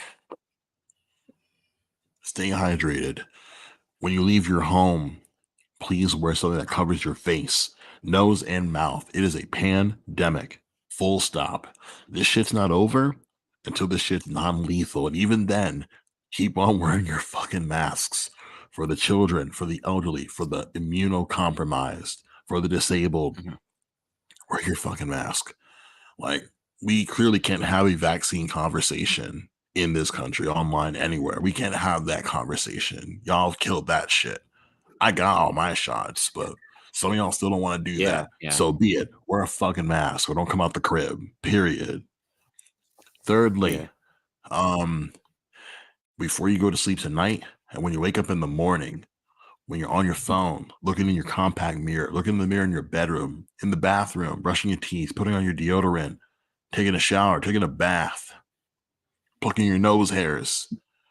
Do you look dead in that fucking mirror like I'm doing right now? Mm-hmm. You tell yourself, hey, self, I love you. You tell yourself you love yourself before you leave the crib, Mm-hmm. before you have your first meal. You know what I'm saying? If there's a way, if for some reason at all you can't tell yourself that you love yourself, please know that myself, Chris Kennard, and A. Lore, aka the Living Abstraction, aka Ark and Tell, we love you in the most like platonic and supportive way possible. Love never fails. Never fear love. If there's one thing about Black people, we fucking love one another. Granted, we are not a monolith, and we have a lot of healing to do, but that healing can only be done through love. Do not choose hate. It's the easier option, but it will kill you. And I want you to live. I want you to make your dreams come true. That's why we're here. We're trying to make our dreams come true. Like we don't like our jobs Mhm. all that much. We like to be doing something else.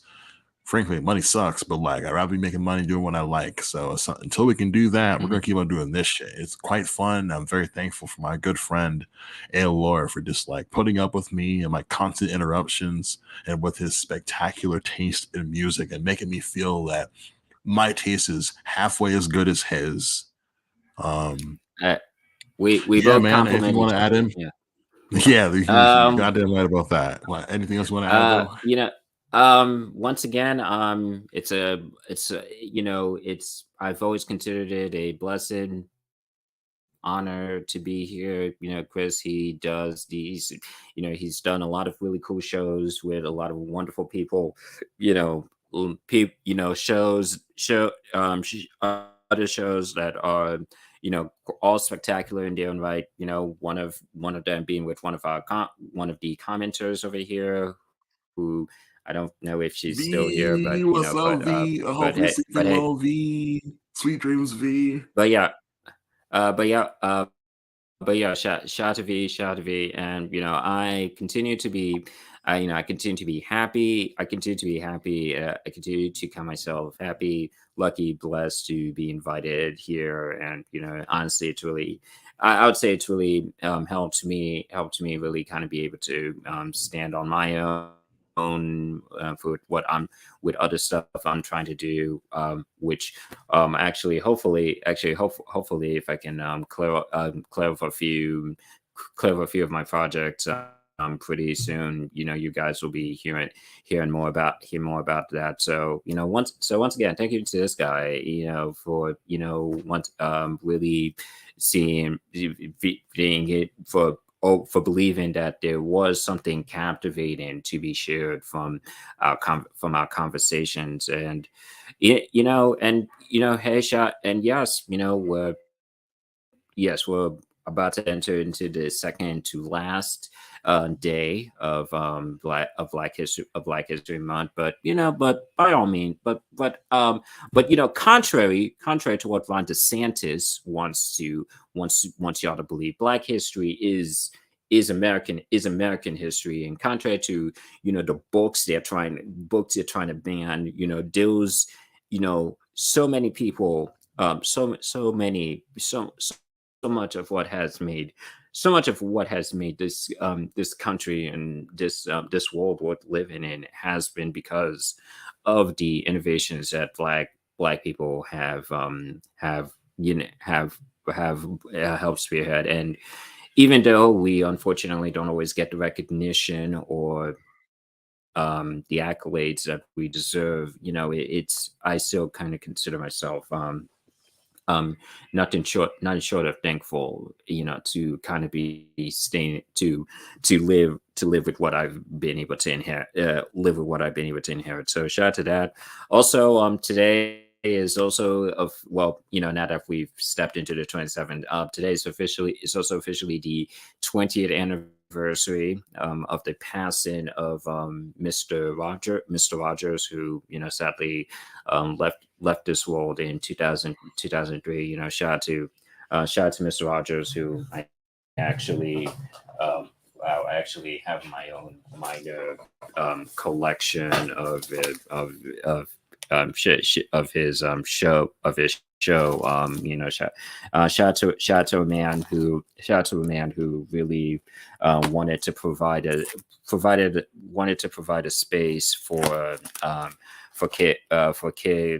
kids and adults alike to really know that there was a space for love and a space for uplifting in entertainment. And by all means not going to act as if that man was some perfect saint or anything, but he was You might as clearly a well, man Ben. who but clearly a man who believed in the ethos of truly helping others. And always look for the helpers. That uh a comment he made that we needed to hear 10 years ago when stuff like Boston happened. I'll always remember where I Shit, we was need to when hear that shit that right whole the thing fuck happened. now. And yeah, and we need that now with Ohio. We need that now with Syria, unfortunately, Turkey, we so many, so many things. pick a And number. oh yeah, yeah, and also, oh yeah, also, also, yeah, protest cop city, no cops, no Stop cop Cop City. city, none of that stuff, ACAB. yeah, yeah, so, Keep things on a but high note real quick. I continue. Oh, I'm sorry. Mhm. You first. You first. You first. I'm sorry. Oh You yeah, first. no. You first. I Go ahead. once again, I continue to be thankful for this show. Thankful for this man for inviting me to this show, and I am so looking forward to come back later Yes, today. sir. For us to for us to like wrap this whole thing up, man, because it's a beautiful thing, man. It's a beautiful thing, Yeah. Chicka Jizza, take us the fuck out of here. Nah, I think back to this one clip of Mr. Rogers winning an award for something, and he's like, yo, instead of a speech, could we all just take a minute and think about somebody who loves you and helped you get to this point in your career? And like he literally just like watches, like takes a look at his watch and he times it. And everyone laughs at first, but everyone just takes a moment and gets really emotional about everyone who's like, had their hand on them in regards to getting them to this point. And we have no idea what's going to happen when we wake up 8 hours from now on the eastern shore of the United States of America. But like, I have confidence, if I can quote uh, The Sound of Music, in myself and in the ones that I care about and then the ones that I respect that I've never met before. So have confidence in yourself and take that moment before bed or while you're doom scrolling, just like put the phone down and like do a 1 minute meditation about like, oh, everyone who's just like gotten you to this point right now, even if it's just yourself, like hold some gratitude for yourself. Don't give yourself such a hard time. I tell A Lord that shit all the time, and I need to tell myself that sometimes as well. Big shout out to Granite State, Mhm, one of the best bands in Maryland. Shout out to mhm. everyone in that group, all the associated groups. Um, Hell yeah, we're done. We've been gone for like about 2 hours and 2 minutes, and it didn't even feel like that. I'm gonna go have a late night snack and play my game. So thank you so much. Godspeed and good luck. Um, Elor, say bye to the people. See you, people. See, and as I say on my show, this is truly the definition of good night, but not farewell. Because I'm so looking forward to heading back to you guys later today.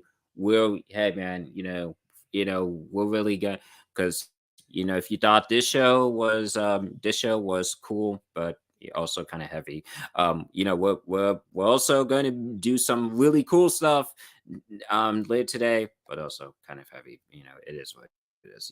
But I'm looking forward to sharing it all with you guys. You're here. Until next time, then. Thank you so much. Good evening. Good morrow.